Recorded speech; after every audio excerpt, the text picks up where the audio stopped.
မင်္ဂလာပါရှင်ခေတ်သစ် news သတင်းဌာနရဲ့ထိပ်တန်းသတင်းတွေကိုတင်ဆက်ပေးပါတော့မယ်ပထမဆုံးအီရန်အမြင့်ဆုံးခေါင်းဆောင်အလီကာမီနီလေးချောင်းတိုက်ခိုက်မှုတွင်သေဆုံးပြီးဟုအမေရိကန်သမ္မတထရန့်ပြောရုပ်အလောင်းကိုအပျက်စီးများကြားတွင်ရှာဖွေတွေ့ရှိဟုအစ္စရေးဆိုတဲ့သတင်းကိုတင်ဆက်ပေးပါမယ်အမေရိကန်သမ္မတဒေါ်နယ်ထရန့်ကအီရန်အမြင့်ဆုံးခေါင်းဆောင်ကြီးအရာတိုလာအလီကာမီနီသည်စနေနေ့လေးချောင်းတိုက်ခိုက်မှုတွင်သေဆုံးသွားခဲ့ပြီဆိုသည့်သတင်းများမှာမှန်ကန်သည်ဟုမိမိယုံကြည်ကြောင်းထုတ်ဖော်ပြောဆိုလိုက်ပါတယ်။ NBC သတင်းဌာနနှင့်ပြုလုပ်ခဲ့သောတူတောင်တီဖုန်းအင်တာဗျူးတစ်ခုတွင်သမ္မတထရန့်ကအလီကာမီနီသေဆုံးမှုနှင့်ပတ်သက်၍အဲ့ဒီသတင်းဟာမှန်ကန်တဲ့သတင်းဖြစ်တယ်လို့ကျွန်တော်တို့ခန်းစားရပါတယ်ဟုဖြေကြားခဲ့ပါတယ်။၎င်း၏ပြောကြားချက်အရအီရန်၏ထိပ်သီးခေါင်းဆောင်ပိုင်းအမြောက်အများသည်လည်းအဆိုပါတိုက်ခိုက်မှုတွင်သေဆုံးခဲ့ကြောင်းသိရပါတယ်။တမိုင်းမှာရုံမာဆုံးဆိုတဲ့လူတွေကတယောက်ဖြစ်တဲ့ခါမီနီကတော့သေသွားပါပြီ။ဒါဟာအီရန်ပြည်သူတွေအတွက်တင်မဟုတ်ဘူး။ခါမီနီကြောင့်အသက်ဆုံးရှုံးခဲ့ရတဲ့ကိုလက်အင်ကာတွေပျက်စီးခဲ့ရတဲ့ကျွန်တော်တို့ရဲ့မွန်မြတ်လာတဲ့အမေရိကန်နိုင်ငံသားတွေရော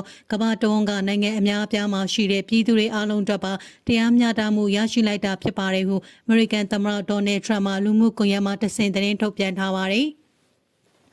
တို့ပြင်အီရန်နိုင်ငံ၏အရေးကြီးသောဆုံးဖြတ်ချက်များချမှတ်လေ့ရှိသည့်အစစ်မြစ်အရာရှိကြီးတော်တော်များများမှလည်းယခုအခါမရှိတော့ကြောင်းအမေရိကန်သမ္မတကဖြည့်ဆွတ်ပြောကြားခဲ့ပါတယ်။လက်ရှိချိန်မှာအီရန်ဆိုရ၏အုပ်ချုပ်ရေးရန်ရာကြီးမားစွာထိခိုက်သွားခြင်းကိုရည်ညွှန်းခြင်းဖြစ်ကြောင်းသိရှိရပါတယ်။အစ္စရေးစစ်တပ်ကလည်းယနေ့မနက်ပိုင်းအီရန်နိုင်ငံတွင်ပြုလုပ်ခဲ့သောလေကြောင်းစစ်ဆင်ရေးတွင်အီရန်၏အဓိကစစ်ဘက်ခေါင်းဆောင်များဖြစ်သည့်ကာကွယ်ရေးဝန်ကြီးနှင့်အစ္စလာမစ်တော်လှန်ရေးအဆောင်တပ်ဖွဲ့၏အစင်းမြင့်တပ်မှုကြီးတို့ကိုတပ်ဖြတ်နိုင်ခဲ့ကြောင်းတရားဝင်ထုတ်ပြန်ကြေညာခဲ့ပါတယ်။အီရန်၏အမြင့်ဆုံးကောင်းဆောင်သည့်မြည်သူဖြစ်လာနိုင်သည်ဟုသောမေးခွန်းနဲ့ပတ်သက်၍မူသမ္မတထရန့်ကကျွန်တော်လည်းမသိပါဘူးဒါပေမဲ့တစ်ချိန်ချိန်မှာတော့သူတို့ဘက်ကကျွန်တော်စီဖုန်းဆက်ပြီးဘသူကိုခေါင်းဆောင်ဖြစ်သဘောကျတယ်လဲဆိုတာလာမေးကြပါလိမ့်မယ်ဟုပြောဆိုပါတယ်အီရန်နိုင်ငံ၏အမြင့်ဆုံးဘာသာရေးကောင်းဆောင်ကြီးအယာတိုလာအလီကာမေနီသည်ယနေ့မနက်ပိုင်းမှာအီရန်နိုင်ငံတွင်အစ္စရေးလေကြောင်းမှဘုံကျဲတိုက်ခိုက်မှုတွင်သေဆုံးသွားခဲ့ပြီဖြစ်ကြောင်းအစ္စရေးအရာရှိများကလည်းရိုက်တာသတင်းဌာနသို့အတည်ပြုပြောကြားပါတယ်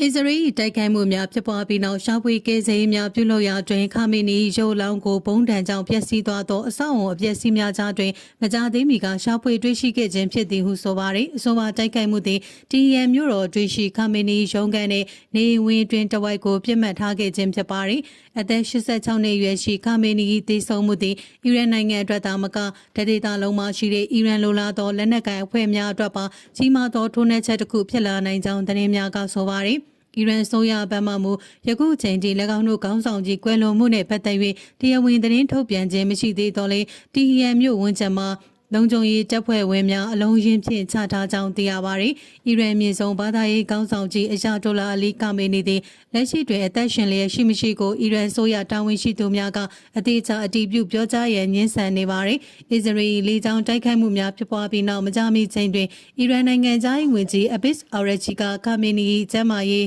းကာမေနီအခြေအနေနဲ့ပတ်သက်၍မေးမြန်းရာမှာကျွန်တော်တို့သိသလောက်တော့ကောင်းဆောင်ကြီးဟာအသက်ရှင်လျက်ရှိနေပါသေးတယ်ဟုသာမရေမရာဖြေကြားခဲ့ပါတယ်အဆိုပါပြောကြားချက်သည်အီရန်ကောင်းဆောင်ကြီးခါမေနီအမှန်တကယ်တည်ခြင်းအမှန်တကယ်ဘေးကင်းခြင်းရှိမရှိပေါ်တန်တရားများပုံမှုမြင့်တက်စေခဲ့ပါသည်တိုက်ခိုက်မှုများစတင်ချိန်မှာခါမေနီကလုံခြုံစိတ်ချရသောနေရာတစ်ခုကိုအရေးပေါ်ပြောင်းရွှေ့ပေးခဲ့ကြောင်းအီရန်အရာရှိတချို့ကအစောပိုင်းမှာသတင်းထုတ်ပြန်ခဲ့ပါသည်ထို့ပြင်တိုက်ခိုက်မှုဖြစ်ပွားပြီးနိုင်ပိုင်းကြာမှခါမေနီနေဖြင့်နိုင်ငံတော်သို့မိန့်ခွန်းပြောကြားမည်ဖြစ်ကြောင်းအီရန်နိုင်ငံပိုင်မီဒီယာများကကြေညာခဲ့တော်လေအမှန်တကယ်တွင်မူမြည်သည့်မိန့်ခွန်းမှထွက်ပေါ်လာခြင်းမရှိပေမူလကနိုင်ငံတော်သို့ပြောကြားရန်စီစဉ်ထားသည့်မိန့်ခွန်းပြောကြားမှုအစီအစဉ်ပြည့်ပြည့်သွားခြင်းအစီအမြင့်ရရှိခြင်းများ၏မြေယာသောတုံ့ပြန်မှုများကြောင့်အစ္စရေးဘက်ကခါမီနီသေဆုံးပြီဟုပြောကြားနေသည့်သတင်းများမှာပုံမခိုင်လုံလာနိုင်သည်ဟုယူဆရပါသည်အကယ်၍ခါမီနီအမေရိကန်သေဆုံးသွားခဲ့ပါကအီရန်နိုင်ငံ၏အာဏာလွှဲပြောင်းမှုအကြက်တဲနှင့်တူအရှေ့လေပိုင်းဒေသ၏စစ်ရေးအခြေအနေမှာခံမှန်းရခက်ခဲသည့်အပြောင်းလဲများဖြစ်ပေါ်လာနိုင်ကြောင်းစစ်ရေးလေ့လာသူများကသတိပေးနေကြကြောင်းသိရပါသည်ကြောက်ကြီးမြို့နယ်တွင်အတင်းအဓမ္မစစ်မှုထမ်းခိုင်းရသောတပ်သားသစ်10ဦးအလင်းဝင်တဲ့အကြောင်းကိုတင်ဆက်ပေးပါမယ်။ပဲခူးတိုင်းကြောက်ကြီးမြို့နယ်တွင်စစ်တပ်၏အတင်းအဓမ္မစစ်မှုထမ်းခိုင်းရသောတပ်သားသစ်10ဦးအလင်းဝင်ရောက်လာကြောင်း KNU ဗဟိုကသတင်းထုတ်ပြန်ပါတယ်။ ဖေဖော်ဝါရီလ18ရက်နေ့ကြောက်ကြီးမြို့နယ်တွင်ခမာယ439တပ်ရဲမှတာဝန်ကျနေတဲ့စစ်မှုရန်တနက်အပတ်စဉ်15နဲ့အပတ်စဉ်73မှာစစ်တနန်းစင်စစ်မှုရန်တပ်သားအသက်များဖြစ်သောအသက်34နှစ်ရွယ်မောင်တက်လွင်ဆိုအသက်28နှစ်ရွယ်မောင်တက်လွင်ဦးအသက်28နှစ်ရွယ်မောင်ချစ်မောင်မောင်နဲ့အသက်24နှစ်ရွယ်မောင်ချစ်ဝေဖြိုးတို့၄ဦးမှာကရင်မျိုးသားကာကွယ်တပ်ဖွဲ့ KNDO တပ်ရင်း3ထံသို့လက်နက်ချအလင်းဝင်လာကြောင်းသိရှိရပါသည်တို့ပြင်ဖေဖော်ဝါရီလ20ရက်နေ့မှာလည်းခမာယ998တပ်ရဲမှစစ်မှုရန်ပတ်စဉ်16မှာစစ်တနန်းစင်စစ်မှုရန်တပ်သားတပ်များဖြစ်သောအသက်48နှစ်ရွယ်မောင်မျိုးဝင်းစောအသက်32နှစ်ရွယ်တန်းထေအောင်အသက်32နှစ်ရွယ်ကျော်လင်းထက်အသက်34နှစ်ရွယ်ရဲကျော်ဝင်းအသက်30ရွယ်တမောင်မြင့်နဲ့အသက်32နှစ်ရွယ်ဖိုးသားတို့စစ်မှုရန်တပ်သားတစ်6ဦးဟာကရင်မျိုးသားလွတ်မြောက်ရေးတပ်မတော် KNL တပ်ရင်း9ထံသို့ထပ်မံအလင်းဝင်ရောက်ခဲ့ကြောင်းသိရှိရပါသည်အဆိုပါလက်နက်ချအလင်းဝင်လာသည့်တပ်သားများဟာမိမိတို့ဆန္ဒမပါဘဲအတင်းအဓမ္မစစ်မှုထမ်းစေခိုင်းခံရသူများဖြစ်ကြပြီးလက်ရှိချိန် KNU ကရင်မျိုးသားအစည်းအရုံးကကောင်းမွန်စွာထိန်းသိမ်းဆောင်ရှောက်ထားကြောင်းအကြမ်းဖက်စစ်တပ်အတွင်းအတင်းအဓမ္မစစ်မှုထမ်းစေခိုင်းခံရသူများအနေဖြင့်နှိစက်ရာတော်လှန်ရေးတပ်ဖွဲ့များထံသို့အမြန်ဆုံးအလင်းဝင်ရောက်လာကြရန် KNU ဗဟိုကတိုက်တွန်းနှိုးဆော်ထားကြောင်းသိရှိရပါသည်ဆက်လက်တင်ဆက်ပေးမယ့်သတင်းကတော့လက်နက်ချ BNI တပ်ဖွဲ့ဝင်အများစု PDF နဲ့ပူးပေါင်းပြီးတော်လှန်ရေးမှာပါဝင်မည်ဆိုတဲ့သတင်းကြောင်းကိုတင်ဆက်ပေးပါမယ်။ PDF နဲ့ပကဖတဲ့လက်နက်ချပူးပေါင်းလာတဲ့ BNI တပ်ဖွဲ့ဝင်အများစုဒေါ်လာရေးမှာပါဝင်မှာဖြစ်ပြီးလူငယ်60ဦးခန့်ကိုမိဘတွေထံပြန်အနံပေးထားတယ်လို့သတင်းရရှိပါရယ်ပလဲမြို့နယ်က BNI စခန်းတွေကို PDF တပ်ရင်းနဲ့ပကဖတွေကဖေဖော်ဝါရီလ18ရက်နေ့မှာတိုက်ပွဲစဖြစ်ခဲ့ပြီးဘုံနဂါနဲ့ BNI ခေါင်းဆောင်ပိုင်းတချို့ကဖေဖော်ဝါရီ18ရက်နေ့စစ်တပ်နဲ့သွားပူးပေါင်းခဲ့ကြောင်းသိရပါရယ်ဒါပေမဲ့ဒေတာတွင်းမှာကျန်ရှိနေတဲ့ BNI တပ်ဖွဲ့ဝင်တွေကို PDF နဲ့ပကဖတွေကလိုက်လံဖမ်းဆီးတာတွေပူးပေါင်းဖို့စီယုံနာတွေဆက်လုပ်နေတာလို့တော်လှန်ရေးတပ်ဖွဲ့ဝင်တွေကပြောပါတယ်အပြစ်မရှိတဲ့ရဲဘော်တွေ PDF ထဲဝင်ပြီးတော်လှန်ရေးဆက်လုပ်ကြမယ်တဲ့လက်နက်ချပူပေါင်းနောက်စုစုပေါင်း200ကျော်ပါပြီး60လောက်ကိုတော့မိဘတွေလက်ထဲပြန်လဲအနံပေးထားတယ်လို့ BNI တပ်ဖွဲ့ဝင်တွေကိုလိုက်လံခေါ်ဆောင်နေတဲ့ PDF ရဲဘော်တို့ကပြောပါတယ် BNI တပ်ဖွဲ့အောက်မှာအဖွဲ့ဝင်300ကနေ400ခန့်ရှိနိုင်ပြီးရင်းမပင်ခရိုင်နဲ့မုံရွာခရိုင်ပြင်စကိုင်းတိုင်းနဲ့မကွေးတိုင်းကမြို့နယ်တချို့မှာပါဘိုးနဂါကလက်နက်တွေပေးရထားတာပါတော်လှန်ရေးစိတ်အခမ်းတစ်ခုတည်းနဲ့လက်နက်ကင်ကြတာတချို့ဆိုနဂါကိုမြင်တောင်မမြင်ဘူးစစ်တပ်ကိုတိုက်ဖို့လက်နက်ပေးမယ်ဆိုလို့သာ BNI ထဲဝင်လာကြတာအခုကျကလေးတွေရောမိမတွေပါခေါ်ထွက်ပြေးပြီးတော်ထဲမှာဒုက္ခရောက်နေကြတော့လိုက်ရှာပြီးခေါ်ရတာဟုရင်းမပင်မြို့နယ်က PDF ရဲဘော်တို့ကပြောပါတယ်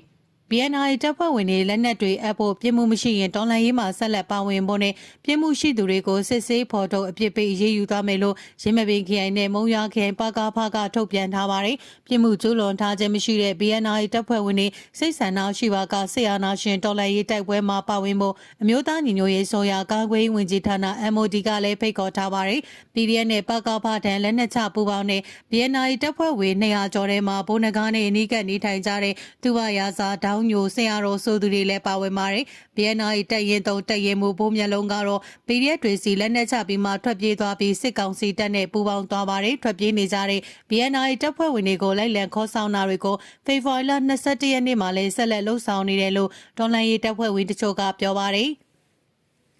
ဖေဖော်ဝါရီလ21ရက်မနက်ပိုင်းမှာလည်း BNI တပ်ဖွဲ့ကတရင်မှုတို့ထပ်မံလက်နက်ချလို့ PDF တွေကတွားရောက်ခေါ်ဆောင်နေတယ်လို့ပလဲမြို့နယ်ပြည်သူ့ကာကွယ်ရေးအဖွဲ့ဒုခေါင်းဆောင်ဒေါက်တာနန်းဝင်းကပြောပါတယ်။ဘုန်းနဂါရဲ့ရောက်ဖဖြစ်တဲ့ BNI ဒုဥက္ကဋ္ဌကိုဖြိုးနဲ့စီရေးတာဝန်ခံကိုလက်အပါဝင်9ဦးဟာစစ်တပ်ထံပူးပေါင်းသွားပါတယ်။ BNI အမည်ခံအဖွဲ့မှဒုတိယအဖွဲ့ခေါင်းဆောင်အပါဝင်အဖွဲ့ဝင်9ဦးလက်နက်ချလာတယ်လို့စစ်ကောင်စီကဖေဖော်ဝါရီ20ရက်ညမှာသတင်းထုတ်ပြန်ထားပါတယ်။ပလဲမြို့နယ်ကိုစစ်ကောင်စီကအင်အားဖြည့်နေစေဖြစ်ပါတယ်။ဒါပေမဲ့မြေပြင်တိုက်ပွဲဖြစ်ပွားခြင်းမရှိသေးဘူးလို့လည်းသိရှိရပါတယ်။